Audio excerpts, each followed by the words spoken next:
केनवड येथील शेतकरी न्याय मागतो, नायब तहसीलदार मात्र आत्महत्या करा म्हणतो। रिसोड तालुक्यातील केनवड येथील शेतकरी लांडगे यांनी शेतीच्या रस्त्याच्या वादाची फाईल रिसोड तहसीलदार यांच्याकडे न्यायासाठी दिली।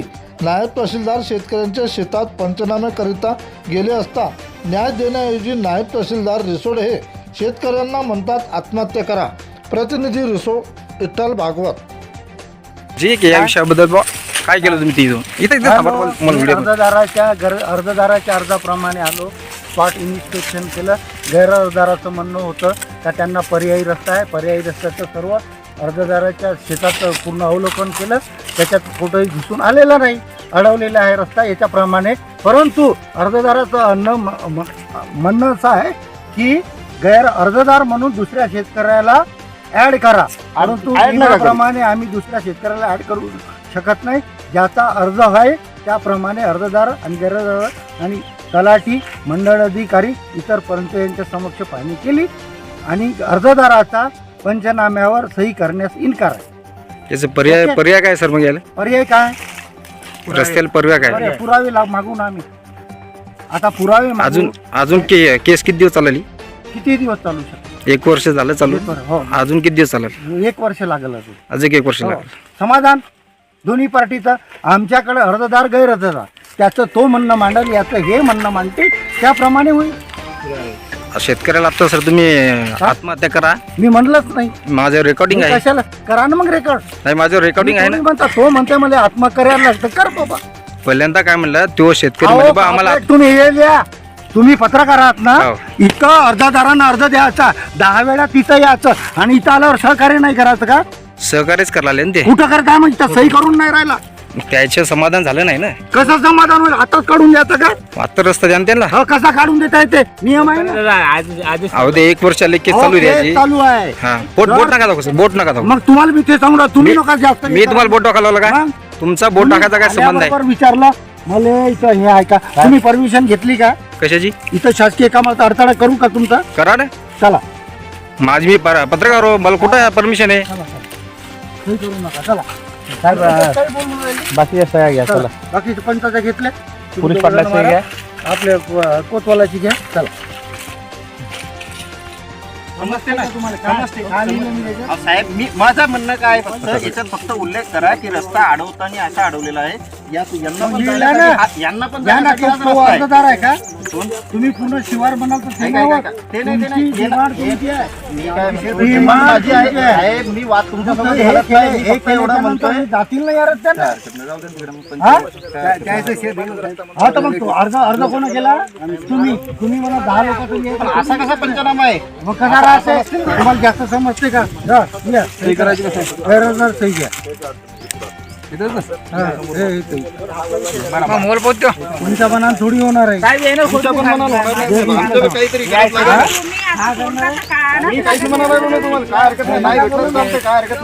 आत्महत्या करायला लागेल साहेब, त्याला काय हरकत नाही।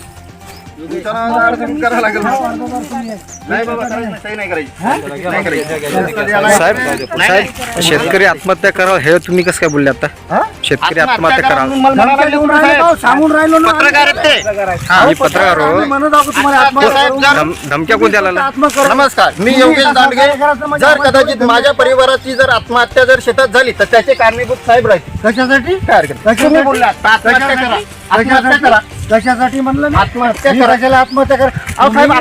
रेकॉर्डिंग आहे। तुम्ही 10 लोकांचं जर काढाल तर आम्ही 10 लोकांचं मी फक्त तुम्हाला स्पष्ट अर्जदार कोण आहे? मी हो अर्जदार तुम्ही आहे ना, तुमचं पाहणी केली, नाव टाका, वाचून दाखवा। कॅमेरा समोर कॅमेरा समोर वाचून दाखवा साहेब। काय नाही वाचून दाखवा साहेब। अर्जदार नाही बाबा, तुम्ही बोलू नका, त्यांना विचार वाचून दाखवा। ओ त्यांचा मुलगा आहे मी साहेब। साहेब बोला लागलो नाही, सांगा लागलो त्यांचा मुलगा आहे। हातवारे करू नका, हातवारे सांगा लागलो त्यांचा मुलगा आहे मी। करू नका, हातवारे करू नका। रस्ता तुम्हाला पाहिजे, तुमचा रस्ता बंद केला, आम्ही लिहिलं याच्यात। आता तुम्ही काय म्हणणार का याचं लिहा? आता इथून रस्ता केला याच्यासाठी त्याचं नाही लिहा लागलो म्हणा लागलो मी तुम्हाला काय सांगायला उल्लेख करा साहेब उल्लेख करा ना। तुम्ही जे लिहिलं ना ते आहे सगळ्याला वाचून दाखवा। जर्नलिस्ट आहे, ऐका शोंबी लावा। तुम्ही म्हणला आमच्या तलाट्याले लावा तुमचं आय कार्ड, कुठे आहे हे घे. लावा ना हे करा ना लावा ना तुमच्या तलाट्याच कुठे लावा ना तुमच्या तलाट्याच कुठे तलाट्याचं नाही माझं आहे ना मंडळ अधिकाऱ्याचं आहे ना हे कशाला आले मग ते तलाठी आहे ना इथे. याने लिहिलं कसं काय हा? दाखवा ना याने लिहिलं कसं लावा काय ना मग तुम्ही हे काय माझं सोबत आहे ना प्रश्न केला आणि त्यांना साहेब वाद करायचा विषय मग त्याने लावला का? फक्त हे अर्ध तुम्ही वाचून बोलायचं दाखवा. नाही. नाही नाही अर्ध वाचून दाखवा बाबा अर्ध वाचून हा, नाही आता नका लावू साहेब आता नका लावू आता नका लावू वाचून दाखवा म्हणा काय अडचण नाही. नाली माझी याचं काय म्हणणं आहे? जे काय म्हणणं आहे, तिला तिथं भामटे सांगून राहिले, तुझी नाली आहे ना खाली. या ना, सारवा सार, शाळाची. अरे, एवढी शोभा लागलं काय? हे काय म्हणतात, ती काय नाली खाली, ती नाली आमची आहे का? घरी गेलो घेतो मी इथं जरा वावरातल्या भानगडीत हो. तेच म्हणायला लागले. सही नका करू सध्या ते पोराला विचारा तुमच्या त्याच्या पोराला विचारू द्या ना चला करता का नाही एक मिनिट. थांबा ना साहेब, थांबा.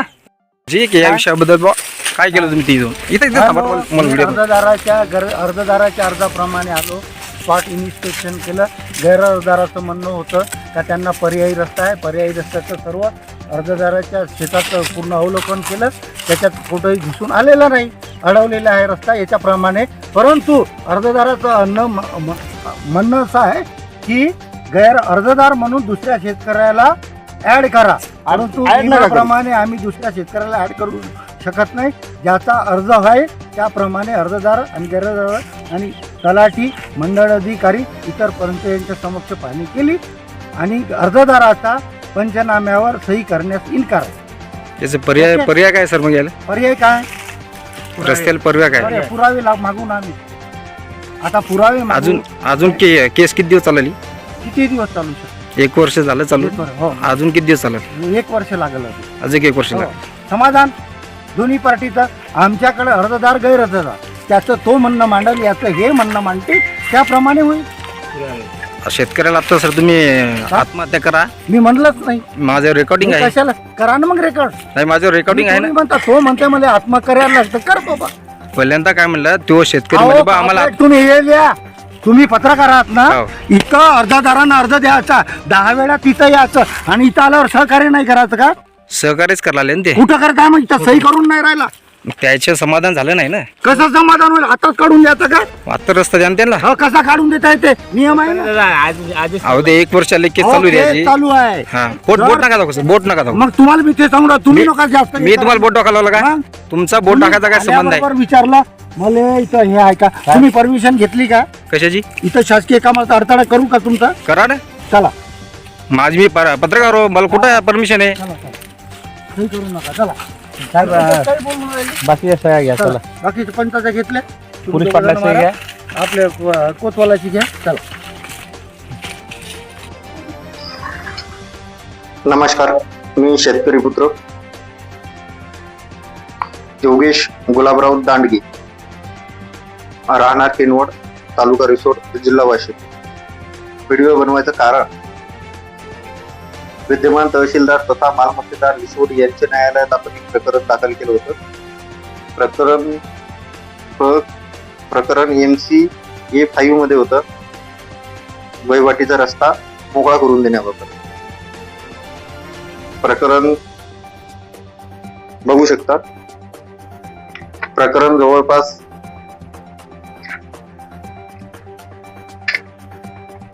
14/5/2025 पासून आहे जवळपास 7-8-9 महिने व्हायला लागले जवळजवळ शेतीला पर्यायी रस्ता नाहीये शेत नांगरणी पेरणी खुरपणी डवरणी सर्व गोष्टीचा त्रास होत आहे आज याआधी त्यांचे मंडळ अधिकारी जेव्हा मी अर्ज केला होता तेव्हा FC मध्ये जाण्याच्या आधी मी अर्ज केला होता मालमत्तेदार अधिनियम 1906 चे कलम 5 प्रमाणे वहिवाटीचा रस्ता खुला करून देण्याबाबत त्यावेळेस त्यांचे मंडळ अधिकारी तहसीलदार मॅडम तर आल्या नाहीत पण मंडळ अधिकारी आले मंडळ अधिकारी पंचनामा केला पंचनाम्यात रस्ता अडवलेला बघितला त्यांनी पंचाच्या सह्या घेऊन प्रकरण अहवाल दिला. अहवालामध्ये पण लिहून दिलंय की 487 मधील गट नंबर अर्जदारांनी रस्ता अडवलाय.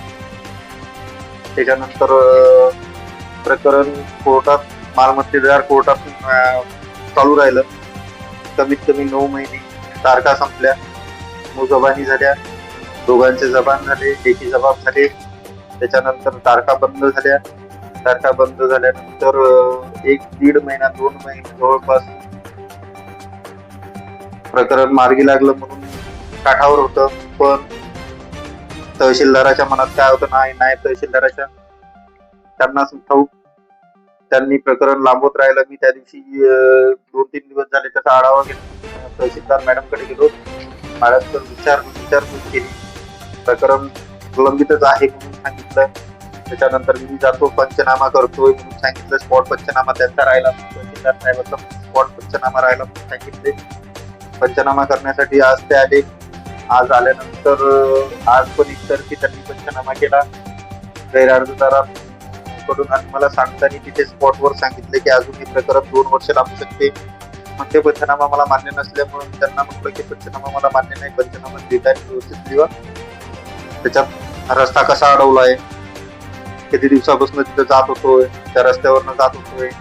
त्याच्यानंतर तिथे पुरावे होते, ते पुराव्याची नावं लिहा. पुराव्यात नावं लिहून त्यांचा पुरावा घ्या, त्यांच्या सह्या घ्या त्या पंचनामावर. तिथे होते, त्यांना विचारलंय, सर्व गुन्हा वाट सांगितले, रस्ते दाखवले, ठळक रस्ते दाखवले, त्याचे दाखवले. किंवा रस्ता नांगरला मध्ये व्हिडिओ फोटो काढलेले होते. फोटोमध्ये दिसते रस्ता नांगरलेला म्हणून. तिथे संपुष्टात आणलेला रस्ता दाखवला आहे. 8-9 महिने झाले या प्रकरणाने. तर मी या तिच्यावर बोलताना तहसीलदार साहेबांनी सरळ सांगितलं, तुला जास्त समजते का, आणि त्याच्यावरून माझ्यासोबत वाद आणि माझ्यावर स्पीकर आणण्याचा प्रयत्न केला. तेव्हा त्यांना साहेब तुम्ही असंच केलं तर आम्हाला आत्महत्या करावं लागेल, त्याच्याशिवाय पर्याय नाही राहिला. तर त्यांनी सरळ सांगितलं स्पष्ट भाषेत की करा, म्हणजे त्यांना काही फरक नाहीये, शेतकरी मरो का जिवंत राहो का काही हो, त्यांना त्यांचे फक्त तिजोरी भरायची आहे. बाकी त्यांना काय करायचं नाही, शेतकऱ्यांना न्याय करून द्यायचा नाही. त्यांचा व्हिडिओ तसा माझ्याकडे आहे. त्यांनी सरळ सांगितले स्पष्ट मध्ये, आम्ही 1984 मध्ये ज्या शेतीची खरेदी केली होती, त्या 1984 पासून आम्ही त्याच वहिवाटीनं जात होतो. आता या 9 महिन्यात वाद झाला, त्यांनी वाद निर्माण केला, रस्ता अडवला. रस्ता अडवल्यामुळे माझ्या शेताची नुकसान झाली. मला डोक्यावर सर्व नेऊन पेरायचं काम पडलं, डोबायचं काम पडलं. आता सध्या शेतात माल आहे, तो माल काढायचा कुठून, न्यायचं कुठून, आणायचं कुठून, याच्यावर त्रास होत आहे मला. मला फक्त एवढंच म्हणायचंय, कोळमेथे साहेब आहेत नावाचे, त्यांनी अतिशय उत्तम पर्याय दिला आम्हाला. रस्ता तर मोकळा करून दिलाच नाहीये, पण आत्महत्या करण्याचा पर्याय दिला. त्याच्यासाठी त्यांचे धन्यवाद मानतोय. साहेब, जर असंच चालू राहिलं तर प्रत्येक शेतकरी तुमच्यासारखे जर तहसीलदार असेच असले 100% आत्महत्या करतील, मरतील, पण तुमच्यासारख्या तहसीलदाराकडे येणार नाही, तक्रार करणार नाही, आत्महत्या करतील. जर तुम्हाला जर न्याय तिथं देता आला असता, तिथं जर प्रकरण मिटवता आलं असतं, तेवढा तुमच्याकडे अधिकार होता. पण नाही, तुम्हाला शेतकऱ्याची आत्महत्या करायची आणि तुमच्या तिजोऱ्या भरायच्या. म्हणजे त्याच्याकडे पैसा आहे, त्यांच्याकडनं पैसे घ्यायचे आणि तुम्हाला तुमच्या तिजोऱ्या भरायच्या. बाकी काही नाही. बाकी शेतकरी मरणार, वाचणार, तो काय करतोय, तो हेलपाट्या का करतोय, अर्ज का करतोय, तुमच्याकडे चक्रा का मारतोय, यांच्याशी तुम्हाला देणं घेणं नाहीये. तुम्हाला तुमच्या फक्त तिजोऱ्या भरायच्या आहेत. ज्याने पैसे दिले त्याच्याकडनं मत मांडायचे, त्याच्याकडं बाजू मांडायची. हे प्रकरण 2-2, 3-3 वर्ष लांबायचे. तो त्या घुसमट्यात मेला पाहिजे, तहसीलमध्ये येऊन डोकं आपटू रडला पाहिजे. याच्याशिवाय तुमच्याकडून दुसरा त्याला पर्याय देता येत नाही तुम्हाला. आणि आज तुम्ही मला अत्यंत आणि सर्वात सरळ पर्याय निवडून दिलाय, आत्महत्या करा.